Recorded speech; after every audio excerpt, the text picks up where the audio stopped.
राधानगरी तालुक्यात 2 दिवस ढगाळ वातावरण आहे। बदलत्या हवामानाचा थेट परिणाम आरोग्य आणि शेतीवर होतोय।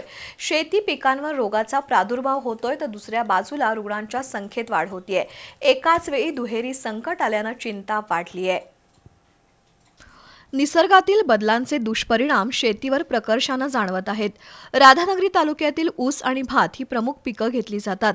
शेती उत्पादनात मोठ्या प्रमाणात घट झाल्याचं शेतकऱ्यांचं म्हणणं आहे। अनियमित पाऊस, दीर्घकाळ ढगाळ वातावरण, वाढलेली आर्द्रता आणि तापमानातील अनिश्चिततेमुळे पिकांची वाढ खुंटली आहे। ऊस पिकावर कीड रोगांचा प्रादुर्भाव वाढलाय। भात पिकावर बुरशीजन्य रोग, करपा आणि पानांवरील डाग यांसारख्या समस्यांचं प्रमाण वाढलंय। उत्पादन खर्च वाढत असताना अपेक्षित उत्पादन मिळत नसल्यानं शेतकरी अडचणीत सापडलाय।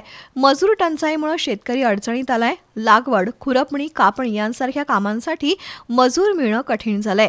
उत्पादन खर्चाच्या तुलनेत बाजारभाव मिळत नसल्यानं शेतकरी हतबल झालाय। निसर्गातील ऋतुचक्र बदलल्यानं मानवी जीवनाबरोबरच शेती व्यवस्थेवरही परिणाम होतोय।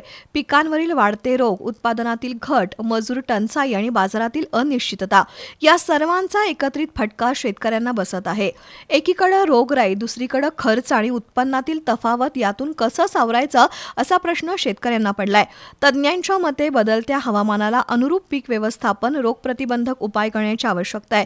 त्याशिवाय ग्रामीण आरोग्य सेवेचं बळकटीकरण अत्यावश्यक आहे। प्रशासनानं शेतकऱ्यांसाठी मार्गदर्शन शिबिरं, औषध फवारणीबाबत सल्ला आणि नुकसान भरपाई संबंधी ठोस निर्णय घ्यावेत अशी मागणी होत आहे।